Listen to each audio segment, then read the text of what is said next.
Bonjour à tous, deuxième vidéo sur cette chaîne secondaire et aujourd'hui je voulais aborder un sujet un peu plus simple que la première vidéo. La première vidéo elle était assez longue, elle durait presque 30 minutes.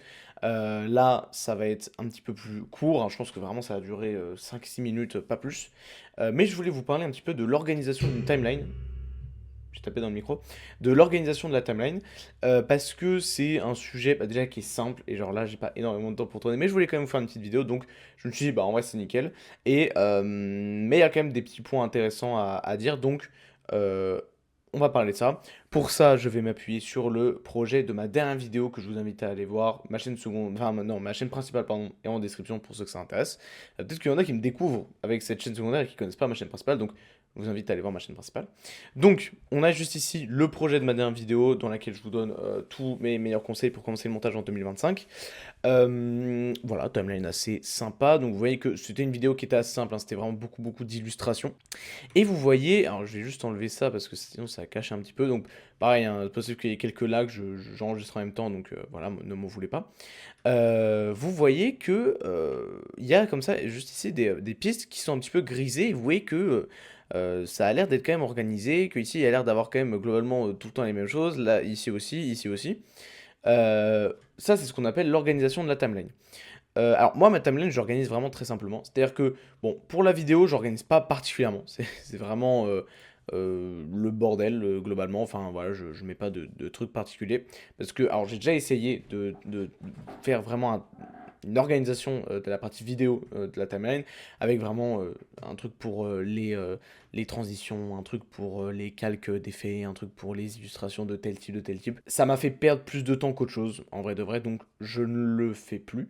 Mais je sais qu'il y en a certains qui le font, où vraiment ils font deux pistes pour les transitions, une piste pour les illustrations qui sont images, une pour les illustrations vidéo, ou alors s'ils font, je sais pas, par exemple une vidéo histoire, ils vont mettre une piste pour les vidéos, pour les images d'archives, et une autre pour les images actuelles. Voilà, donc en vrai de vrai, à ce niveau-là, je sais que certains trient aussi leurs pistes vidéo. Moi, c'est pas le cas, mais vous pouvez le faire sans souci. Et par contre, c'est plus sur la partie vidéo où là, j'organise un petit peu pour m'y retrouver. On a les deux premières pistes. En général, c'est les deux premières pistes parce que des fois, tu vois, je fais des petits trucs comme ça avec l'audio principal pour faire des transitions quand c'est un petit peu brutal ou quoi. Donc, du coup, en général, j'ai les deux premières pistes pour la voix. Si j'utilisais qu'une piste pour la voix, bah, je laisse qu'une piste, hein, voilà. Ensuite, je vais venir griser cette timeline. Donc pour ça, vous faites le petit cadenas, vous pouvez griser. Et donc en fait, quand vous grisez, vous pouvez rien mettre sur la timeline. Tu vois, là, j'essaie de le décaler vers le haut. Même je fais Alt, pour ceux qui ne savent pas, quand tu fais Alt haut, Alt bas, ça déplace l'élément que tu as sélectionné. Là, quand je fais Alt haut, ça marche pas. Je peux pas parce que la piste est bloquée. Voilà, il met limite de support sur Audio 4, mais en gros, c'est juste parce que du coup, la piste A3, elle est bloquée. Donc du coup, en fait, tu peux vraiment rien mettre sur cette piste. Et en fait, du coup, tu vas pouvoir compartimenter ta timeline comme ça, juste ici. Parce que là, par exemple, ici, tu vois, j'ai mis une timeline grisée pour séparer ce qui est ici, donc la voix. Et ici, c'est tous mes sound effects. Donc, c'est ce que vous aviez vu dans ma première vidéo, où je vous montrais qu'en fait, il y avait tous mes sound effects qui étaient au même endroit. Et ben, en fait, c'est ça, c'est qu'en fait, je viens créer, en grisant ces deux pistes, une sorte de case, une sorte de boîte, en fait. Alors là, j'ai mis 4 pistes. En général, 4 pistes, ça me suffit. Après, des fois, si j'ai besoin de mettre plus, bah, je mets plus. Où je viens mettre tous mes sound effects. Et en fait, ça permet quand même de venir s'y retrouver quand même plus facilement. Alors, en vrai de vrai, le fait de créer sa timeline, c'est très utile, surtout quand tu montes pour un client. Là, par exemple, je montais pour moi, donc c'est pas forcément très important, je vais pas avoir de retour. Enfin, voilà, si j'ai des retours, il y en a peu parce que bah, je sais comment je veux que ma vidéo rentre, donc en fait, ma V1, ça sera quasiment déjà ma vue finale. Par contre, quand tu montes pour un client, bah, c'est pas forcément le cas, tu as ce qu'on appelle des retours. Je pense que la majorité connaissent, mais des retours, c'est t'envoies ton montage à ton client et il va dire, bah non, en fait, je veux que tu modifies ça, ça, ça. Donc en fait, c'est ce qu'on appelle des retours ou alors des modifications. Et en fait, dans ce cas-là, le fait d'avoir bien trié ta timeline, ça peut énormément aider parce que du coup, tu vas pouvoir retrouver bien plus facilement et en beaucoup moins de temps l'élément qui te dit de modifier. Parce que imaginons s'il te dit de modifier tel truc un élément à l'image, et qu'à l'image, tu as 10 éléments qui sont affichés en même temps, et bah, le fait d'avoir trié ta timeline, plutôt que d'aller regarder les 10 éléments individuellement, tu vas directement pouvoir retrouver l'élément du premier coup beaucoup plus facilement. Et c'est vrai que ça, pour le coup, en fait, de compartimenter l'audio, ça m'a quand même fait gagner pas mal de temps sur pas mal de projets. Donc du coup, c'est pour ça que moi, maintenant, je viens mettre vraiment 4-5 pistes pour uniquement les sound effects, et une piste tout en bas pour la musique. Donc effectivement, ça c'est quand même assez pratique. C'est surtout pour... Enfin, le premier avantage de bien trier ces pistes, c'est vraiment ça, c'est de pouvoir retrouver facilement ce qu'on a fait. Et bah voilà, hein, l'organisation c'est simple, hein, c'est voilà, c'est pouvoir gagner du temps au final. Tu prends un peu de temps pour le faire au début, mais franchement ça prend quasiment que dalle de temps, pour au final gagner du temps après. Deuxième avantage, et ça c'est uniquement pour l'audio, enfin en tout cas je crois pas que ça existe pour la vidéo, en tout cas moi je ne connais pas, mais pour l'audio, en fait tu as une option dans Premiere Pro qui est juste ici, qui s'appelle mixage des pistes audio.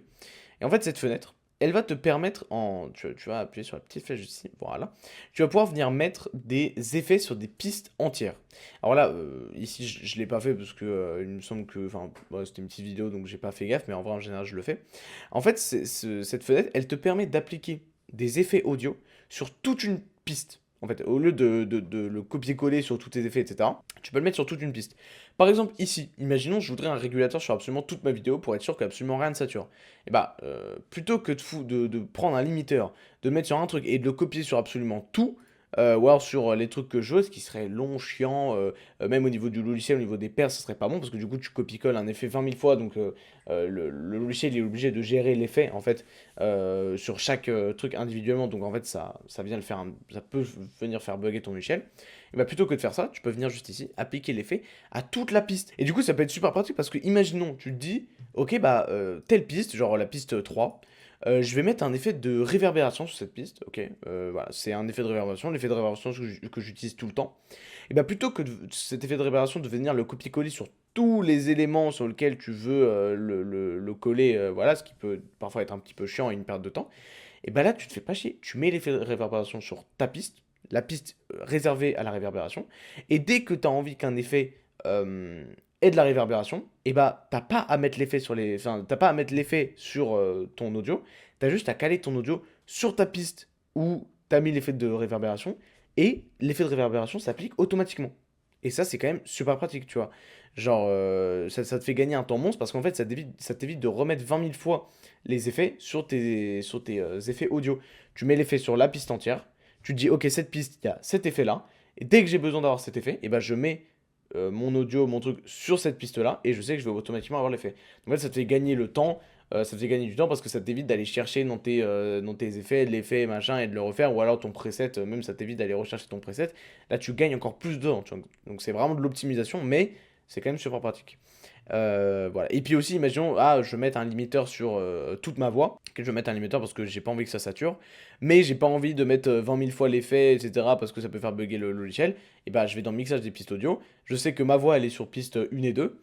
Et bah, ici, je vais sur la piste 1, amplitude de compression, dynamique. Voilà, je mets mon petit limiteur, je le mets à moins 3 dB. Ok. Je viens faire clic droit, copier les effets de piste, coller les effets de piste. Et là, j'ai mon effet de limiteur mais qui est appliqué que à ma voix, et ça m'a pris, là tu vois, ça m'a pris 2 secondes à faire, tu vois. Et en plus, ça a beaucoup moins fait bugger le logiciel plutôt que si je le collais absolument partout sur la voix, ce qui ne serait pas du tout optimisé, que ce soit au niveau des perfs ou même du temps.